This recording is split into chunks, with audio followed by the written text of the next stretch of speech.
Today we're making some onion rings. I need some crunchy onion rings to eat with my burger today.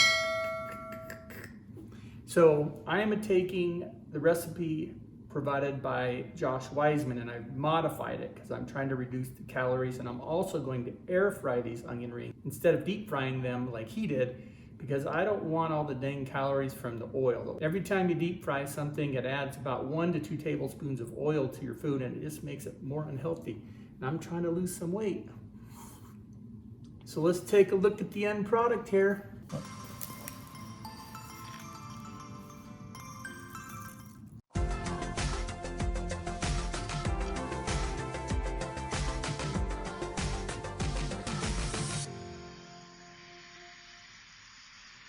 Also today we're going to make a sauce. Again, I used it from Josh's website, but I've modified it just a little bit again to try to make it a little bit more healthy. I've used a light mayo instead of the full fatty mayo, and I've also used a no sugar added ketchup.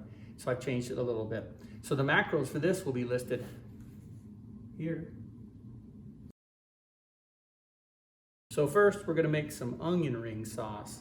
And this is a super delicious sauce. I think I've never made it before, but it looks delicious. In a small bowl, you're gonna add 3/4 cup of light mayonnaise, or you could use full fatty mayo if you want to.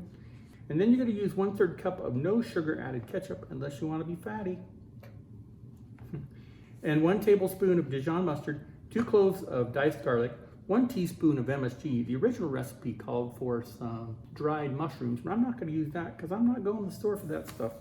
And then 2 tablespoons of Tabasco, and then 2 teaspoons of Worcestershire sauce, and then mix it together really well with your tiny whisk.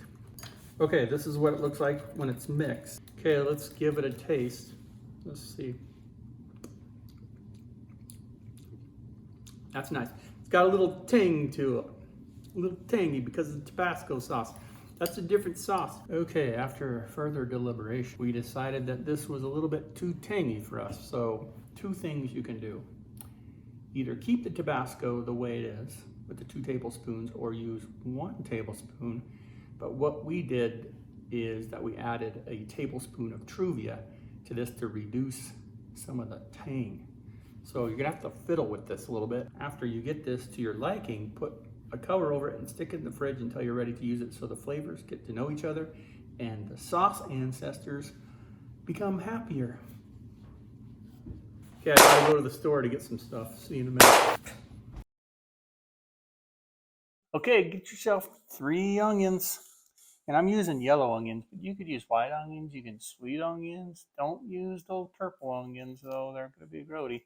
So what you're gonna wanna do is you wanna cut off the root, cut off the other root. What are those roots called? The root and the stem.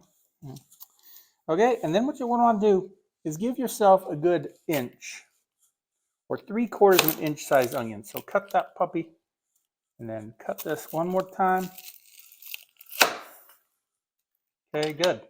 And then you're going to pop out all of your little onions.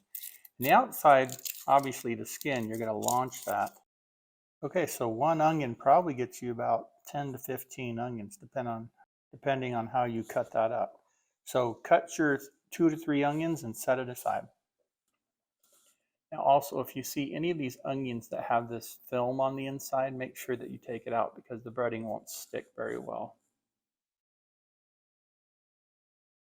Okay, in a separate bowl, I want you to add 1 cup of all-purpose flour, 1 teaspoon of baking powder, 1 tablespoon of smoked paprika, 1 tablespoon of garlic powder, and 1 teaspoon of kosher salt, and mix it up really, really well.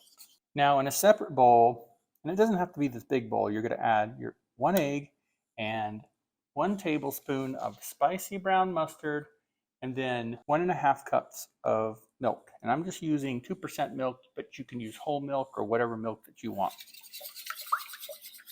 In the flour mixture, I want you to take your milk, egg, and your mustard mixture, and we're going to pour it into the flour mixture, and we're going to mix it together, and this will complete the dredge.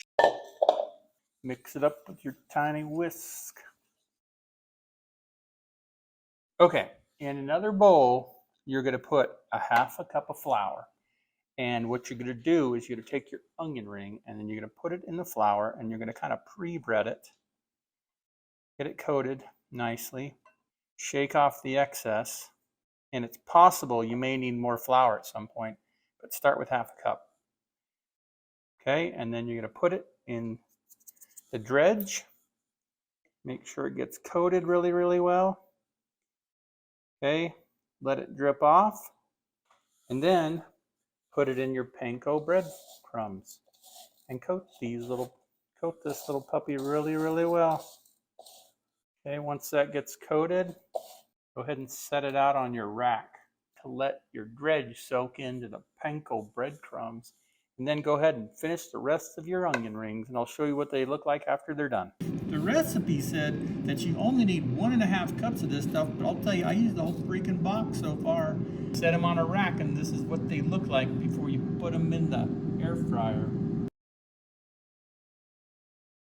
Okay, the first thing is you're going to turn on your air fryer, and then you're going to preheat it to 365, and we're going to cook these for 10 minutes and then flip them halfway. So go ahead and get started with that. Okay, take as many of these onion rings as you can fit in there, as long as there's plenty of space in between. That's super important for air circulation. So stick them in there. Okay, once you finish spraying them, put them back in the air fryer, and we're going to cook them for 10 minutes. Okay, go ahead and flip these halfway, and then give them another spray with your avocado oil, and then go ahead and finish cooking them. Okay, that's what they look like after they're done. They look gosh dang amazing. They're nice and crunchy on the edges. Okay, and then what you're gonna do is just take these and you're gonna set them on a rack to let them cool a little bit. And then I'm also going to dust these with a little bit of salt. Maybe a little bit more of a coarse salt versus a fine salt. And then we'll do a taste test. But keep on cooking because there's a ton of these. Depending on how many onions you used, I did 3 and it was actually too many, gosh dang it. But they're gonna be tasty. So that's what they look like after they're on the rack cooling, like it matters, like they look different. So dust them with a little salt and we'll do a taste test here in a minute. Okay, look at them onion rings. They're super crunchy. I'm super excited about this. And here's our sauce. So let's dip one in our sauce and see what this tastes like.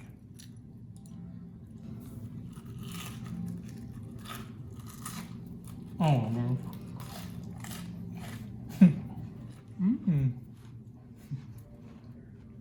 Super crunchy. The sauce is nice. It's like spicy and delicious. I was worried about this sauce being a little bit too spicy, but it's actually quite delicious. It actually works out quite well. They're basically married to each other. Look at that nice little ring there.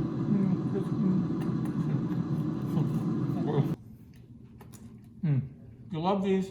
Make them. Bye!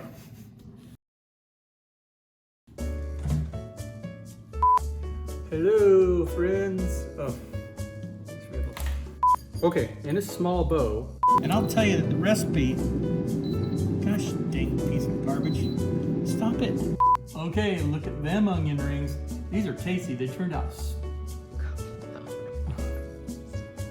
And then we're gonna put them over in the Panko bread flour crumbs. And we're gonna cover these. Make sure they're covered really nicely.